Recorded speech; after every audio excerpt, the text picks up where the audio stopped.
Manifestazione regionale di CGIL e CISL e UIL stamane a Padova per dire basta alle morti sul lavoro nella nostra regione, 25 croci, l'ultima ieri pomeriggio nel Vicentino. A Lonigo infatti il decesso di un giovane operaio veronese in una fabbrica ha inalato azoto per errore, morendo avvelenato, inutili soccorsi. La rivelazione shock del mostro del Circeo Angelo Izzo, la terribile fine della 17enne friulana Rossella Corazzin, sarebbe stata rapita, violentata e uccisa 43 anni fa. Associazione a delinquere internazionale scoperta dalla finanza di Padova, oltre 46 milioni di euro riciclati tra Svizzera e Dubai, 5 arresti e raffica di perquisizioni. Crisi delle popolari e aziende in crisi, in prefettura Treviso un incontro per salvare le imprese a rischio tracollo. Torneranno in azione nel ponte del 2 giugno i contestati varchi agli accessi di Venezia contro l'assalto dei turisti, è previsto infatti un nuovo bollino nero sul fronte presenze in centro storico. Hockey in carrozzina, si è avverato il sogno dei Treviso Bulls che hanno scalato i primi posti del campionato di A2. Telespettatori di Antena 3, buongiorno e ben trovati con la prima edizione dei nostri telegiornali. Torniamo a parlare ancora una volta purtroppo di tragedie sul lavoro. Fra poco ci collegheremo con la nostra redazione di Vicenza per raccontarvi l'ultima tragedia, l'ultimo dramma avvenuta ieri appunto nel Vicentino, ma proprio per dire basta a queste morti sul lavoro a Padova stamane una manifestazione regionale indetta dai sindacati, da CGIL, CISL e UIL, con migliaia di persone in piazza. E allora sta seguendo questa manifestazione per noi da Padova Filippo Fois, ci colleghiamo proprio con lui in diretta telefonica. Filippo, a te. Buongiorno Nicola, buongiorno a tutti i nostri telespettatori. Dunque la manifestazione si è conclusa poco fa ed è stata una manifestazione partecipatissima. Secondo gli organizzatori sono almeno 7.000 i lavoratori arrivati a Padova da tutto il Veneto per manifestare per quello che è un nervo scoperto soprattutto di alcune attività, gli infortuni sul lavoro e soprattutto le cifre da bollettino di guerra delle morti sul posto di lavoro, perché da un'ultima rilevazione che è stata effettuata venerdì scorso dai sindacati il numero degli incidenti mortali in Veneto quest'anno è salito a 33. Le richieste che sono arrivate dal palco, nel quale si sono succeduti i segretari generali di CGIL, CISL e UIL, di una maggiore attività di controllo all'interno dell'azienda, ma anche di maggiori corsi di aggiornamento ai lavoratori e anche di un'attività di sensibilizzazione dei lavoratori stessi. Noi abbiamo avuto occasione, e sentirete le interviste naturalmente nelle prossime edizioni del nostro telegiornale, oltre che con i sindacalisti, parlare con tanti lavoratori arrivati da tutto il Veneto, i quali da un lato si sono detti preoccupati che, passato il clamore mediatico che tristemente hanno suscitato questi episodi delle ultime settimane, l'argomento torni per così dire in secondo piano. Dall'altro invece c'è molto ottimismo, almeno una parte dei manifestanti, che con la partecipazione di tutti, anche grazie al tavolo che si è aperto in regione, questa possa essere un punto di svolta sulla sicurezza del lavoro in Veneto. Sicurezza sul lavoro, come abbiamo detto, sono delle cifre molto alte quelle del Veneto, più alte rispetto al resto d'Italia, ed è una cifra che spiegano anche i sindacati con la ripresa che sta iniziando a manifestarsi nella nostra regione, che ha aumentato naturalmente il lavoro rispetto a qualche anno fa. Un momento particolarmente toccante è stato quando sul palco si sono succeduti rappresentanti di Acciaierie Venete. Naturalmente il pensiero è andato ai loro due colleghi che si trovano ancora ricoverati in ospedale in gravi condizioni. Con questo per ora da Padova è tutto, naturalmente ulteriori aggiornamenti con tutte le immagini e le interviste nelle prossime edizioni del nostro telegiornale.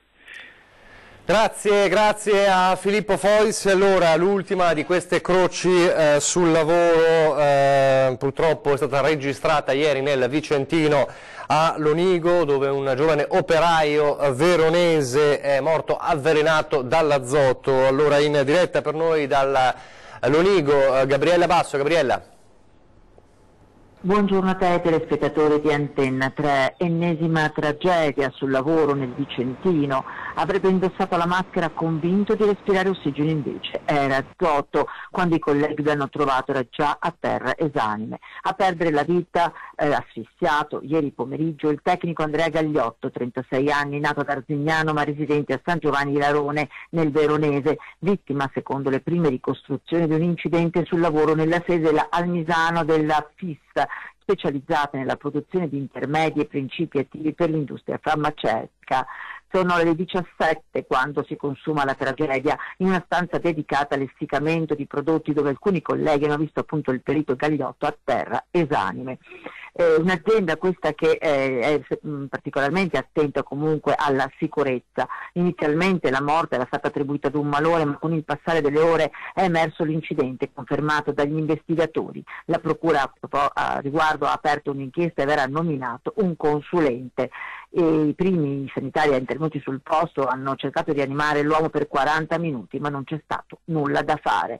E pensate che solo pochi giorni fa era emerso proprio dalla regione in una indagine che Vicenza aveva la maglia nera proprio sugli incidenti del lavoro, 40 dall'inizio dell'anno, adesso siamo già a 42. Da Vicenza è tutto, Lina torna allo studio. Grazie anche a Gabriella Basso, ed ora torniamo a parlare della rivelazione shock di uno dei responsabili del massacro del Circeo, Angelo Izzo, che ai magistrati ha rivelato di aver rapito e ucciso Rossella Corazzin, la 17enne friulana scomparsa nel nulla 43 anni fa nei boschi del Cadore. Rapita, violentata e infine uccisa. Sarebbe terminata così orribilmente la giovane vita di Rossella Corazzin, all'epoca dei fatti 17enne di San Vito al Tagliamento, scomparsa nel nulla nell'agosto del 1975, quando con la famiglia si trovava in vacanza a Tai di Cadore. L'ultima volta che fu vista era seduta su una panchina a leggere un libro. Adesso arriva una rivelazione shock. A farla è uno dei responsabili del massacro del Circeo, Angelo Izzo, che con altri 2 amici attirò Donatella Colassanti e Maria Rosaria Lopez in una villa del Circeo. Le torturarono fino ad uccidere la Lopez. La Colassanti si salvò fingendosi morta. Adesso le parole di Izzo, finite nel fascicolo arrivato sul tavolo del procuratore di Belluno Paolo Luca, aprono una nuova pagina nella sparizione di Rossella Corazzin. Izzo, che sta scontando 2 ergastoli, avrebbe raccontato che con altri amici romani in vacanza in Cadore avrebbero rapito la 17enne, che sarebbe poi stata portata sul lago Trasimeno, qui violentata e infine uccisa. Angelo Izzo non ha fatto il nome di questa ragazza friulana, ma ha dato dei riferimenti sulla vicenda del rapimento con la data del fatto, tali da far ritenere che si trattasse di Rossella Corazzin, ha detto il procuratore Luca, che ha trasmesso il fascicolo per competenza a Perugia. È una notizia priva di qualsiasi fondamento. Quello che racconta Angelo Izzo va sempre preso con le molle, perché in passato ha dimostrato di essere una persona non coerente e lineare. Così l'avvocato Massimo Ciardullo, storico difensore di Gianni Guido, uno dei responsabili del massacro del Circeo, commenta quanto affermato da Izzo. Non so nulla su questa vicenda, conclude poi il penalista. E c'è un altro caso di un terribile omicidio avvenuto in questo caso 30 anni fa che potrebbe essere riaperto e che riguarda anche il Veneto. Nuove indagini infatti sull'omicidio di Willy Branchi, il ragazzo 18enne di Goro nel Ferrarese, ucciso il 30 settembre del 1988 in circostanze mai chiarite, nonostante indagini che riguardarono anche un giro di pedofilia, potrebbe essere riaperto a 30 anni appunto dalla morte. Il GIP di Ferrara, Carlo Negri, ha accolto l'opposizione dei familiari all'archiviazione presentata dalla Procura. Perché c'entra il Veneto? Perché è indicata la possibilità da parte dei magistrati che venga di nuovo ascoltato Don Tiziano Bruscagnin, parroco di Goro all'epoca dei fatti e che oggi vive nel Padovano. Il sacerdote fu indagato e poi archiviato per una sua parziale ritrattazione. Qualora opponesse ai magistrati il segreto confessorio su fatti e persone legate all'omicidio, il GIP segnala di valutare e di interpellare le autorità ecclesiastiche per informare di eventuali violazioni del diritto canonico. Restiamo adesso a Padova per parlare di una tragedia terribile, un dramma adolescenziale che ha colpito la provincia di Padova, nella zona dei Colli Euganei, dove ieri sera intorno alle 23 una ragazzina di 15 anni si è tolta la vita impiccandosi a un albero per una crisi d'amore. Secondo una prima ricostruzione dei carabinieri intervenuti sul luogo del suicidio. La ragazzina giovanissima sarebbe stata lasciata dal fidanzato. Di fronte a questo dolore avrebbe deciso di farla finita impiccandosi a un albero vicino a casa. È stata trovata da un amico che la stava cercando. Una terribile, terribile notizia. E ancora a Padova con la cronaca, stavolta però per una inchiesta e un blitz della Guardia di Finanza, la scoperta di un riciclaggio di denaro milionario da oltre 46 milioni di euro. Ci sono 5 arresti e una raffica di perquisizioni. Ci spiega tutto da Padova il nostro Guido Barbato. Guido. Buongiorno da Padova. Riciclavano denaro depositato in Svizzera frutto di frodi fiscali e fallimenti di imprenditori italiani. Con un complicato meccanismo di false vendite di oro, una organizzazione di 5 italiani, tra questi una coppia di padovani, riusciva a far uscire dalla Svizzera soldi che dal 2015 possono essere esportati solo con bonifico o assegno, cioè devono essere tracciabili.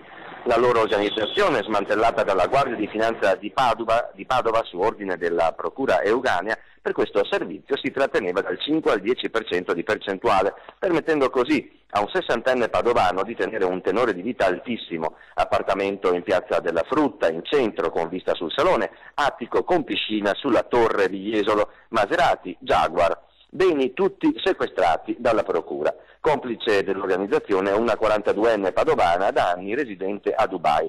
Il reato contestato è quello di riciclaggio, un reato che si può collegare alla mafia, per cui si attendono altri sviluppi di questa inchiesta. Da Padova lì nello studio.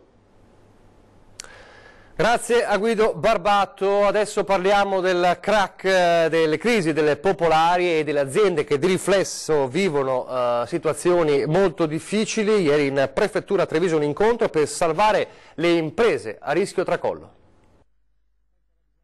Crack di Veneto Banca e Popolare di Vicenza. Urgente intervenire per evitare che le aziende messe in ginocchio dalla crisi bancaria che ha investito il territorio vadano verso il fallimento o la chiusura. È con questo obiettivo che il prefetto di Treviso, Laura Lega, ha incontrato i rappresentanti di Intesa San Paolo, delle categorie economiche e quelli della società di gestione attività, diretta emanazione del Ministero, incaricata di gestire i cosiddetti crediti deteriorati che ammontano nella Marca a quasi 2 miliardi di euro, suddivisi tra 112.000 posizioni. In discussione la situazione di migliaia di imprese che hanno attualmente in essere finanziamenti erogati dalle due banche, crediti non rilevati da Intesa nel corso dell'acquisizione dei due istituti veneti. Uno scenario variegato, ha ammonito il presidente di Confartigianato Vendemiano Sartor, con stati di sofferenza di diversa gravità, ma di fatto un terzo dei soggetti coinvolti rischia il tracollo. Intesa ha garantito piena disponibilità a considerare le singole esigenze. Dalla Camera di Commercio è arrivata la disponibilità a stanziare 1 milione di euro per il sostegno al credito, un lavoro lungo che il prefetto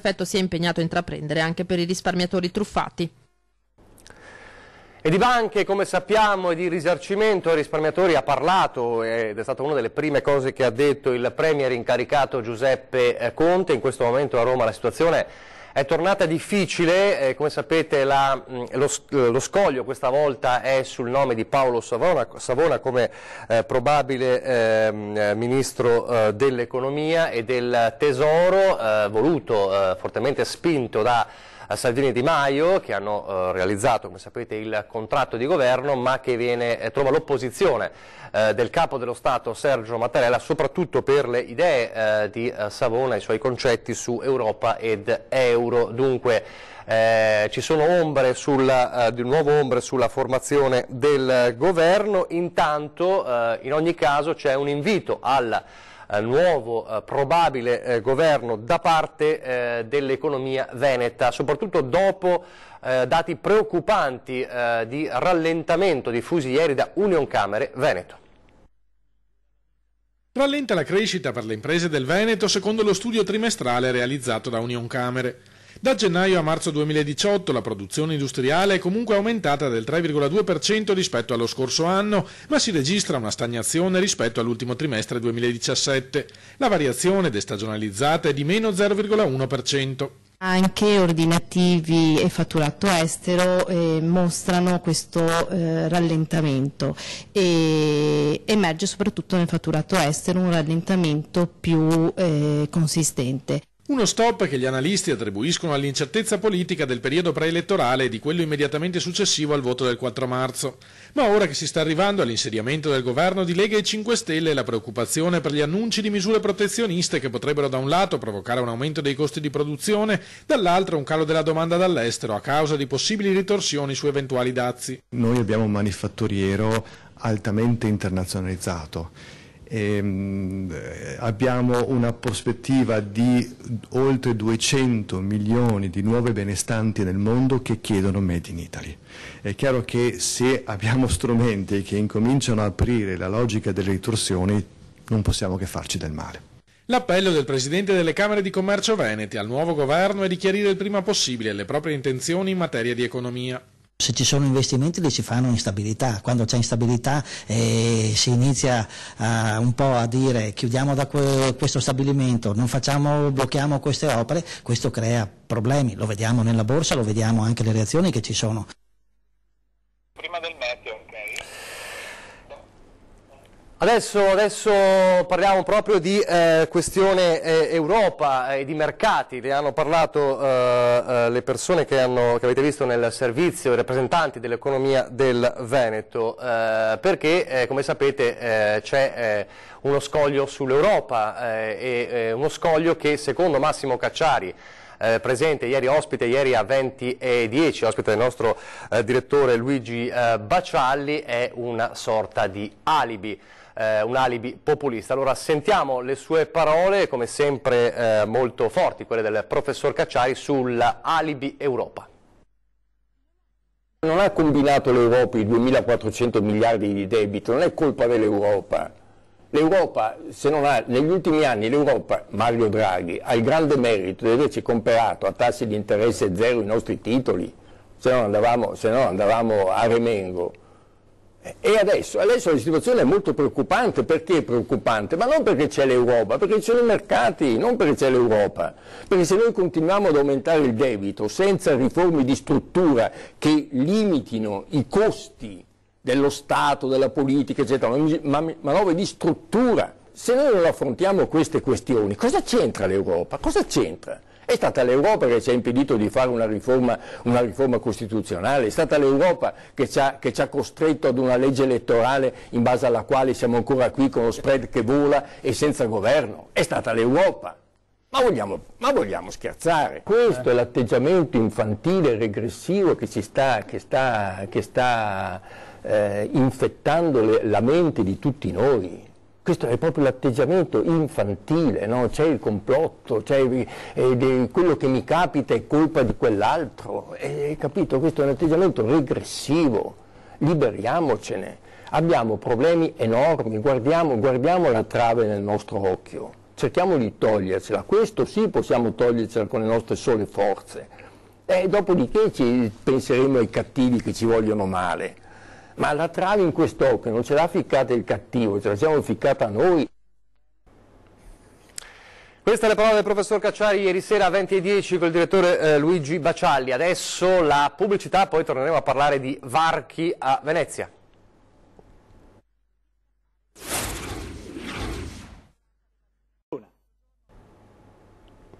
Rieccoci in studio in diretta alla prima edizione del nostro telegiornale. Dicevamo prima della pausa, torniamo a Venezia perché torneranno in azione i varchi, i cosiddetti tornelli che tanto hanno fatto discutere non solo in Italia ma anche in Europa e anche in tutto il mondo, così come accade sempre quando ci sono novità di questo tipo particolari nel capoluogo lagunare. E dunque il ponte del 2 giugno è previsto un ponte da bollino nero secondo le stime del Comune di Venezia per l'afflusso dei turisti.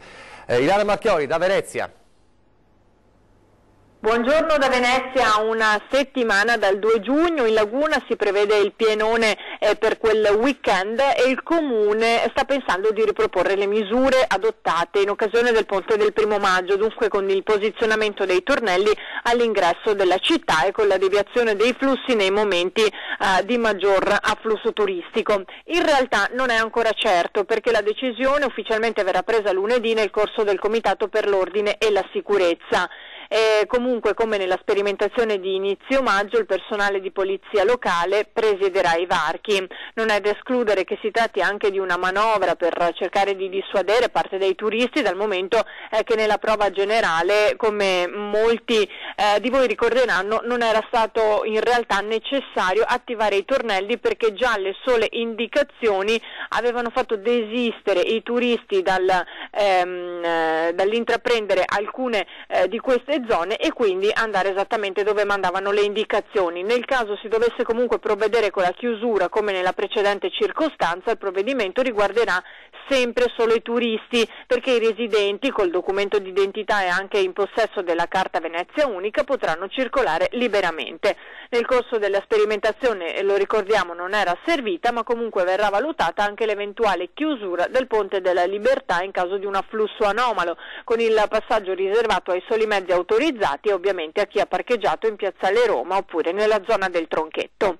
Da Venezia è tutto, restituisco la linea allo studio. E da un disagio, almeno in parte, dei turisti alle prese con i varchi, a un disagio completamente diverso che riguarda Cima Grappa, isolata ormai da 3 giorni a causa di una frana. Cima Grappa isolata sul versante trevigiano dalla frana che ha costretto 2 giorni fa alla chiusura della provinciale Generale Giardino. Sacrario raggiungibile chissà per quanto solo dal Bassanese e dal Feltrino, e il problema della viabilità di questa particolare zona della provincia, che già patisce la mancanza d'acqua e la parziale copertura sia elettrica che telefonica, si mostra così in tutta la sua gravità. Si può accedere soltanto attraverso quella vicentina o attraverso nord verso la zona del Feltrino.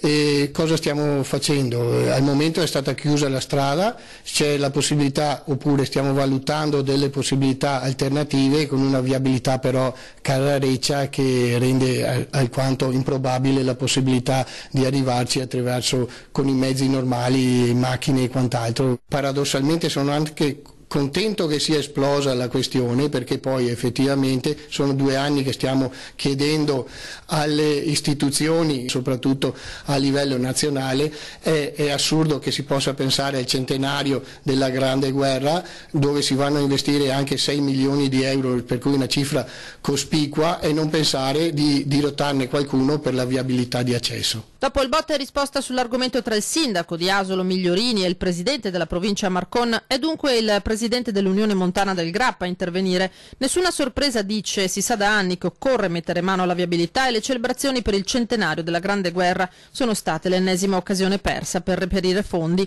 E ora tocca fronteggiare l'emergenza, anche modificando il percorso dell'evento ciclistico in programma domenica. Sui tempi di riapertura di questa strada, cosa possiamo dire? Allo stato attuale non possiamo assolutamente dire niente, perché sono al vaglio dei geologi per capire l'entità della frana, per capire se può essere ripristinata in tempi rapidi. Io confido effettivamente che la cosa si possa risolvere nel breve volgere, però di questo appunto non posso dare alcun tipo di certezza. Adesso cambiamo decisamente argomento e facciamo un salto a Viano. Siamo in Emilia perché siamo in grado di mostrarvi le primissime immagini di Giancarlo Gentilini durante la cerimonia con cui ha sposato Maria Assunta Pace, un matrimonio molto atteso nella Marca trevigiana e non solo. Le seconde nozze per lo sceriffo, rimasto vedovo come sapete qualche mese fa. Abbiamo raccontato ieri l'emozione della vigilia dei 2, ormai possiamo chiamarli neosposi. Queste dunque le immagini con anche i partecipanti, pochi sarà detto proprio per mantenere un certo riservo, sposato ovviamente con formula civile nel comune di Viano in Emilia per tenere un po' un profilo basso, ma ovviamente è stato impossibile evitare che non ci fossero i giornalisti. C'era anche una nostra troupe e questa sera vi racconteremo allora le emozioni di queste nozze di Giancarlo Gentilini nei nostri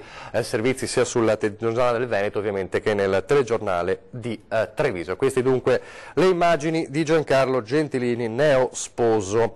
Adesso torniamo a parlare di difficoltà che riguardano l'ospedale di Padova che è atteso, mentre si attende ovviamente il nuovo ospedale, ed è un'attesa ormai lunghissima, continua il caos viabilità davanti al vecchio ospedale. I posti sono questi. O se cambia, Benedetto, quando faranno tutto nuovo ospedale, spero, mi auguro che facciano presto. In attesa che finalmente Padova abbia un ospedale all'altezza della città, ecco cosa accade a chi accompagna un parente qui per curarsi. L'assenza di parcheggi costringe i parenti dei pazienti a lunghe attese dentro l'automobile ferma in strada, coi 4 lampeggianti accesi. Portate la moglie che deve fare la radio, fra un quarto d'ora, 20 minuti e viene giù, poi vado via. Però ha trovato difficoltà perché c'era vero che si è dovuto fermare qui?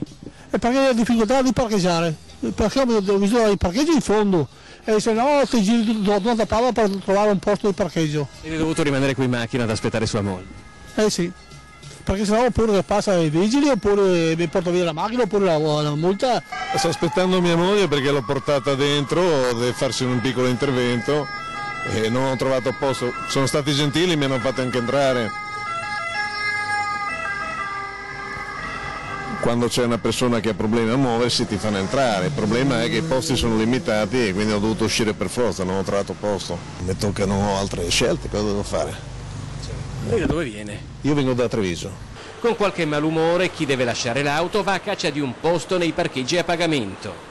Tra traffico, parcheggio, io arrivo da fuori ma questa città mi sembra abbastanza invivibile per certe cose. Come questa, di trovare parcheggio per andare a farsi una visita in ospedale. Esatto, bravissimo, bravo. È molto lontano? Io abito verso Jesolo, verso il mare. Arrivano da mezzo Veneto a testimonianza che il nuovo ospedale di Padova è una questione che riguarda tutta la regione e questo è il benvenuto. Ma se uno c'ha fretta, qua come fa? Come fa? Là forse dentro puoi anche entrare se c'è il parcheggio, perché dentro la portineria può entrare con la macchina, bisogna vedere se trova il posto.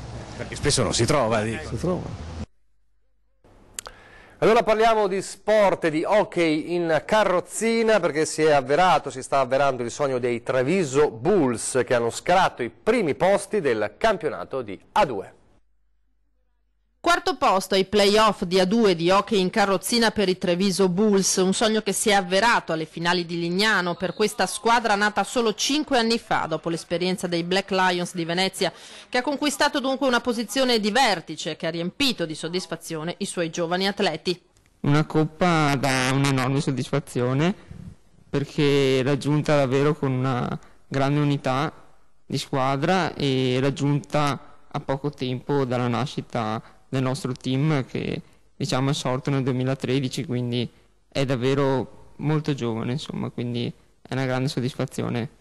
Per il Comitato Paralimpico il risultato non è solo una coppa. Abbiamo il progetto di riuscire a portare più ragazzi possibile fuori da casa per fare attività motoria. I ragazzi dei Treviso Bulls rappresentano il fatto che si può fare, convincere i genitori ad avvicinarsi a questi sport, qualsiasi esso sia, è importantissimo per noi del Comitato, ma questa importanza è stata condivisa anche dagli enti come la ASL e i comuni. Distrofia muscolare, sclerosi multipla, malattie incontrate strada facendo da ragazzi che fino in tenera età erano in buona salute, oppure disabilità con cui si fanno i conti fin dalla nascita. Per chi convive con questo stato lo sport e la vittoria hanno un significato particolare. È un po' di libertà, quindi seguire le proprie passioni e creare nuove amicizie, anche perché comunque in squadra siamo tutti amici e quello forse è la cosa più importante in quel contesto, però comunque come sport è sentirsi più liberi. Per me lo sport è un modo di stare insieme alle persone, perché noi con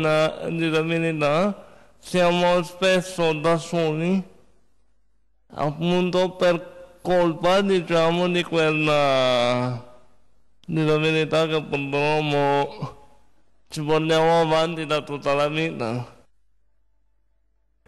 Complimenti davvero a questi ragazzi, è tutto per questa prima edizione del nostro telegiornale, vi lascio le previsioni del tempo, grazie per averci seguito e arrivederci.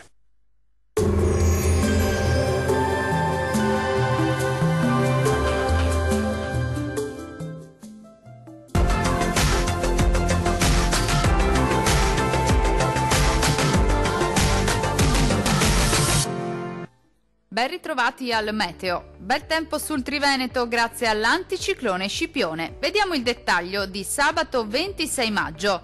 Sul Veneto bella giornata di sole, sarà bel tempo ovunque con ampio soleggiamento un po' su tutti i settori della nostra regione. Il cielo sarà sereno o al massimo poco nuvoloso. Occasionali acquazzoni possibili sul Bellunese al pomeriggio. Temperature minime tra 16 e 19 gradi, valori massimi compresi invece tra 26 e 29 gradi. Non cambia di molto la previsione sul Friuli Venezia Giulia. Anche qui sarà bel tempo ovunque, salvo per residui piovaschi di debole intensità sulle aree alpine. Ampio soleggiamento invece sui restanti settori con cielo al massimo poco nuvoloso. Le temperature minime saranno comprese tra 17 e 19 gradi. Le massime invece oscilleranno tra 26 e 29 gradi circa. Diamo uno sguardo infine al Trentino Alto Adige. Bel tempo con ampio soleggiamento al mattino al massimo con poche nubi sparse. Nel pomeriggio però potrà verificarsi qualche acquazzone ma migliorerà via via col passare delle ore. Le temperature minime si attesteranno intorno ai 16 gradi, le massime invece oscilleranno tra i 28 e i 30 gradi circa. Dal meteo di Antenna 3 per ora è tutto. Arrivederci al prossimo aggiornamento.